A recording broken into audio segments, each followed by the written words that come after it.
So,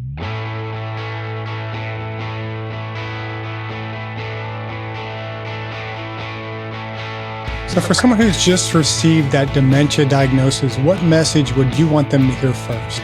I would say dialogue to the partner, or if you haven't got a partner, to family or something like that, sit down and talk about it. But try and be sensible, because when I tell you this, it might bring you a little bit more safer to the thought patterns around. The third leading cause of death in the USA is the medical protection. So when you hear that, you kind of have to rethink, okay, he's told me this, but is that true? He's had 10 minutes to tell me this. I've had a little research, I had an x-ray and come up with this. It doesn't mean that can't be reversed. It doesn't mean at all. So there's always hope. Try not to get into fear. I know it's horrible when you receive that, but fear is not our best friend. Dialogue with somebody else, and then research somebody like Gary Brecker, who's one of our best friends. Research what he's up to. Brecka. Is turning the world on its head right now, and a lot of people don't like it, about what we can take and what we can eat and what we can, to reverse Alzheimer's, to reverse, all these illnesses. So do your research into that. Stay positive, because there's always a way out of this. But if you get into fear and negativity and all that stuff and go down, start to get depressed, it's going to kill you quicker than you think it is. And I'd hate to see that happen. So find out the truth of what you're suffering from. What does Alzheimer's mean?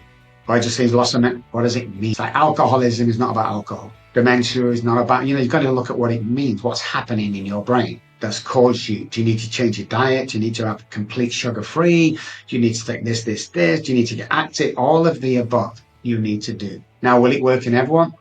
We don't know. We're not that far advanced. But the people that we have seen, we've changed their activities around. We keep them busy all day. We have like 69-year-old patient here who plays tennis on a regular basis. She's never played tennis before in her life. New neural pathways, new activities, gets so excited, stops sit at home depressed, knowing she's going to die of Alzheimer's. All this stuff. It's just, it works, guys.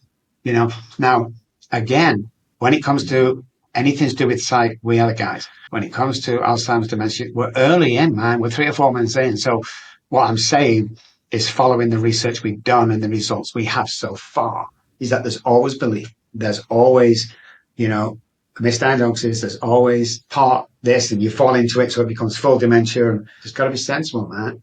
We have 2 people in my offices, my wife and another girl that she knows, and they take phone calls every day of parents or wives or husbands who's suffering, that they can get free advice. So you can always call. They're never going to charge. Never going to convert you into patient. God bless you, we love you, but we don't want you, unless you fully want to come here. But we don't do this for, please call this number, come on, get now. We don't do it for that. If we can heal one person a day, Jeff, while we're doing this, our job is done.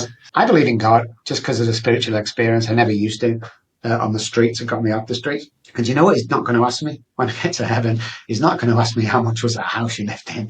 That car's ridiculous. How much was that car up? He's not going to ask me that. He's going to ask me one thing. How many people did you help? That's all he's going to ask me, I believe. Not only do I want a big number, but it's the reason I get up every morning. Because I bless somebody monetary every day. I know people can't do that. I'm blessed enough to do that, but I'd rather put a smile on their face and it's sit in the safe for another 12 months. And I compliment 3 people, and I'm always sending them subliminal messages. Everyone said this is the best place in the world to work. It probably isn't, but we make them feel that way. Therefore, the brain takes that on. I honestly have members of staff, especially when we're in Dallas, calling me up on a Sunday night saying, can they get in early? What time are you in? I need to get in. Move that into all kinds of psych illnesses, and you can get well. Positivity thinking becomes, if you can visualize healing and you're taking the right stuff and you're active, 9 out of 10 times, it's probably going to happen. We tell every man over the age of 50 to lift weight. You've got to be lifting weights. I don't care what it is. I have 2 sets of dumbbells in my yard. I move around every day with these. I think I'm the healthiest and more active 64-year-old that I've ever seen. Because when I look at people my age, I go, do I look like that, Janet? You go, no, you don't look like that. For a homeless guy on the streets that died twice, it's not about transformation. But the reason why I do this today is to pass this transformation on and go, hey, it's not as gloom and doom out there as people led you to believe. You want to stop 60% of your problems and your anxiety in seconds? Turn the TV off. Stop watching the news. It doesn't really affect us. Think, well, such and such is in government, and calm down, will you? What have they done for you personally? Well, I don't get into politics. What, has anybody knocked on my door from the government and given me $1 million check? No. What I realise is nobody's coming. It's up to me, you know? So I don't get into that. I think they're all as bad as one another. Sorry, guys. It doesn't make a difference. Oh, well, the gas has gone up. Guys, at the end of the day, live your freaking life. Take the chances, you know? Never not take a chance. You miss 100% of the goals that you don't take, 100% of penalty kicks you don't take. You miss them 100, take them. What's the worst can happen? Well, I'm scared, Dr. Robb, in case I fail. Go and speak to J.K. Rowling. She failed more times than any other author. She was blatantly told several years ago to go home on the project, be a mom, stop being silly about this writing stuff because you'll never write a book in your life. Really? What did she do? I can't remember. It's really Potter. Is she a Potter? Yeah. Or pottery? I don't know. Something like that. Yeah, I think I've heard of the Harry Potter stuff. Did they make some movies about that? Yeah, I think so. Yeah, underground movies.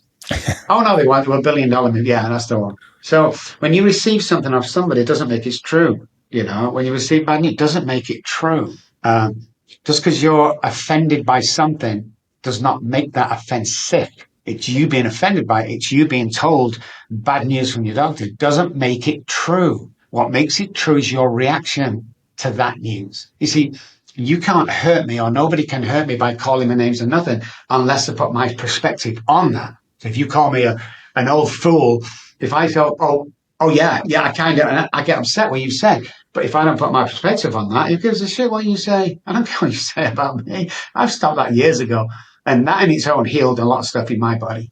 I'm just not caring. And it's really hard not to care. Don't, 9 out of 10 people, you said that I don't really care. Unfortunately, you do. It's human behavior and the way we hear things to the central nervous system and childhood trauma.